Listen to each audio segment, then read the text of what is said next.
500 కోట్ల సినిమాలు, 1000 కోట్ల సినిమాలు, 500 కోట్ల openings. Only south Indian actor to have 600 crore net films in Hindi. One man, first legit pan India star of this era. Uppalapati Venkata Suryanarayana Prabhas Raju. ఇవాల్టి వీడియోలో let's talk about the rise of Prabhas. ఈ డైరెక్టర్లు అందరూ మేమందరం పాన్ ఇండియా అంటున్నాం, కానీ ఫస్ట్ ఈ పాన్ ఇండియా కాన్సెప్ట్ స్టార్ట్ అయింది ప్రభాస్ గారి వల్ల, రాజమౌళి గారి వల్ల. మనసు వెన్నలా ఉండాలి, మనిషిని చూస్తే భయం వేయాలి. అలాంటి రాజుగారు ఎవరు అంటే నా మనసులో కనిపించేది ప్రభాస్. భారతీయ చలనచిత్ర కీర్తి కిరీటానికి, తెలుగు పింఛం, ప్రాంతీయ చలనచిత్రాల ప్రపంచ వ్యాప్త సన్మానానికి అతని అడుగు శ్రీకారం. పెద్ద మనసుతనానికి నిలువెత్తు ఖనిజం. చిరునవ్వుతో లోకాన్ని గెలవగలిగే రాజసం అతని నైజం. అవును, నిజం. ప్రభాస్ అతని నామధేయం.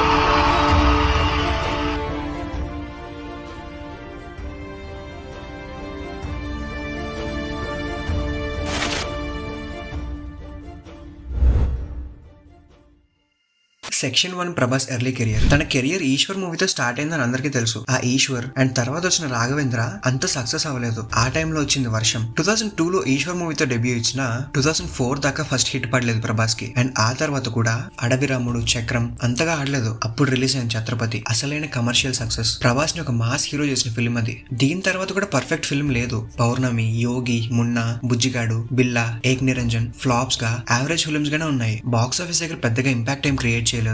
ఆ తర్వాత వచ్చిన డార్లింగ్ అండ్ మిస్టర్ పర్ఫెక్టే నోటబుల్ ఫిల్మ్స్ అయ్యాయి. రెండు ఫిల్మ్స్ లో సాఫ్ట్ రోల్స్ చేసిన ఆడియన్స్ బాగా ఎంకరేజ్ చేశారు. వాటి తర్వాత వచ్చిన రెబెల్ కొంచెం దెబ్బతీసిన మిర్చితో ఒక పర్ఫెక్ట్ కంబ్యాక్ ఇచ్చాడు. 2013లో మిర్చి మూవీ రిలీజ్ అయిన అసలైన కథ 2011లోనే స్టార్ట్ అయింది. Section 2 the rise of pan India star. 2011 Rajamouli Prabhas తో ఒక మైథలాజికల్ ఫిల్మ్ అనౌన్స్ చేశారు. 2012 జనవరిలో స్క్రిప్ట్ వర్క్ కంప్లీట్ అయ్యి బాహుబలి అని ఫిల్మ్ టైటిల్ అనౌన్స్ చేశారు. February 8, 2013 మిర్చి రిలీజ్ ఫార్మాలిటీస్ కంప్లీట్ చేసి ఫుల్ బాహుబలి ట్రాన్స్ఫర్మేషన్ మోడ్ లోకి వెళ్ళిపోయాడు Prabhas. After months of transformation and rigorous training in sword fights, horse riding ఇంకా ఎన్నో, ఫైనల్లీ July 6, 2013 రాక్ గార్డెన్స్ కర్నూలులో షూట్ స్టార్ట్ అయింది. ప్రీ ప్రొడక్షన్ వర్క్ స్టార్ట్ అయిన ఆల్మోస్ట్ 3 years కి July 10, 2015 Baahubali the beginning world wide release అయిన theatres లో. 2015 కి ముందు దాకా highest grosser Attarintiki Daredi. Final gross 127 crores, share around 75 crores. అలాంటిది ఫైనల్ బాహుబలి బడ్జెట్ 180 crores వరకు వచ్చింది. టాలీవుడ్ లో కాదు, ఆ టైం కి most costliest film ever made in India అయిపోయింది. మేకర్స్ పార్ట్ 2 మీద హోప్స్ తో మైనర్ లాసెస్ తోనే డిస్ట్రిబ్యూటర్స్ కి ఫిల్మ్ సెల్ చేశారు. మేకర్స్ కి,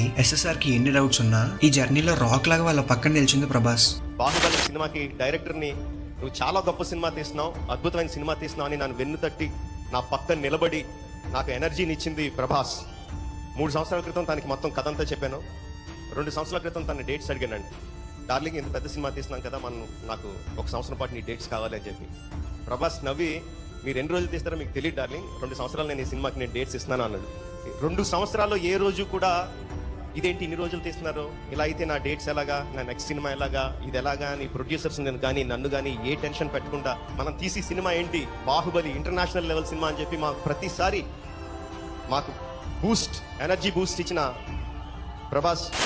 కట్ చేస్తే కంట్రీ మొత్తం బాహుబలి మానియాలోకి వెళ్ళిపోయింది ఆఫ్టర్ రిలీజ్. క్రిటిక్స్ యావరేజ్ రివ్యూని కూడా ఆడియన్స్ కేర్ చేయలేదు. ఆల్మోస్ట్ 600 కోట్ల పైన కలెక్ట్ చేసింది. హిందీలో సల్మాన్ ఖాన్ ఫిల్మ్ తో క్లాష్ అయ్యి కూడా ఈ రేంజ్ కలెక్షన్స్ వచ్చాయంటే ఏ రేంజ్ లో హిట్ అయిందో అర్థం చేసుకోవచ్చు. కంట్రీ మొత్తం Prabhas acting, stature, screen presence కి ఫిదా అయిపోయారు. 2017 28 ఏప్రిల్ ఇంకో 2 years ఆఫ్ హార్డ్ వర్క్ తర్వాత బాహుబలి 2 రిలీజ్ అయిన థియేటర్స్ లో. For the first time in Indian cinema 100 కోట్ల ఓపెనింగ్. హిందీలో అప్పటి వరకు ఉన్న దంగల్ రికార్డ్ ని బ్రేక్ చేసి అసలు హిందీ మార్కెట్ ఎంత పెద్దదో చూపించింది by collecting 511 crores net in Hindi. Full run లో ఇండియాలో 1000 కోట్లు కలెక్ట్ చేసిన ఫస్ట్ ఫిల్మ్ వరల్డ్ వైడ్ 1800 కోట్లు కలెక్ట్ చేసి second highest grossing film from India అయింది. ఇవన్నీ పాసిబుల్ అయ్యాయంటే ఆల్మోస్ట్ 5 years ప్రభాస్ పెట్టిన డెడికేషన్. అండ్ ఎస్, ప్రభాస్ ఒక్కడి వల్లే బాహుబలి సక్సెస్ అవ్వలేదు, బట్ ప్రభాస్ లేనిది బాహుబలి లేదు అనేది కూడా ఫ్యాక్టే. ఇంకా ఏ ఫిల్మ్ కి డేట్స్ ఇవ్వకుండా ఒకే ఫిల్మ్ మీద కెరియర్ పీక్ టైమ్ లో 5 years స్పెండ్ చేయడం చాలా పెద్ద విషయం. ఆ హార్డ్ వర్క్ వల్ల, డెడికేషన్ వల్ల India it's first legit pan India star ని చూసింది. Section 3 Prabhas strategy after Baahubali, taking Tollywood to new heights. Baahubali లాంటి సక్సెస్ తర్వాత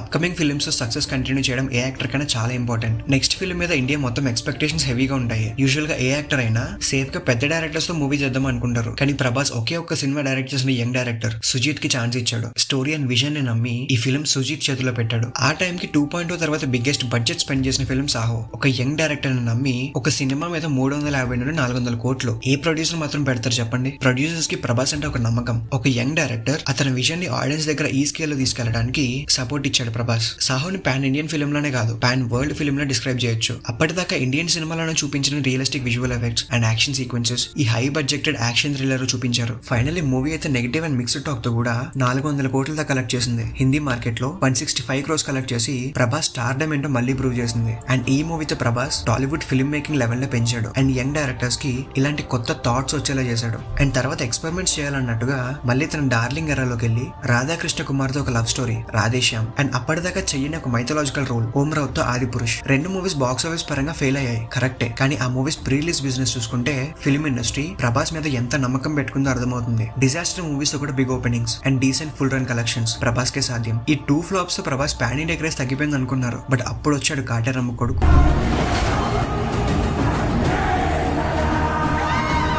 విత్ ఇన్ 6 months సలార్ ఊచ కోత మొదలైంది. Prabhas is back to reclaim his throne. Bollywood Badshah SRK కి కాంపిటీషన్ లో కూడా 600 కోట్ల పైన కలెక్ట్ చేసి క్లాష్ లో విన్నర్ గా నిలిచింది with a huge margin. This was not just win for Prabhas but a statement from TFI. కల్కి 2898 AD మైథలాజికల్ సైఫై ఫిల్మ్. ఇది అసలు మొత్తం ఇండియన్ సినిమాలోనే ఎటువంటి పెద్ద స్టార్ కైనా ఒక అంబిషియస్ ప్రాజెక్టే. Well when there is a room for innovation and TFI that means Prabhas he's already stepped in to it. మళ్ళీ ఒక యంగ్ డైరెక్టర్ ని నమ్మి హై బడ్జెట్ తో అండ్ ఇయర్స్ ఆఫ్ డెడికేషన్ తో ఈ సినిమా తీశారు. కట్ చేస్తే ఫుల్ రన్ లో 1000 కోట్లు. ఇండియాలో 2,000 కోట్లు ఉన్న హీరోగా SRK రికార్డ్ ని లెవెల్ చేశాడు. అప్పుడు అయిపోయింది అనుకోకండి.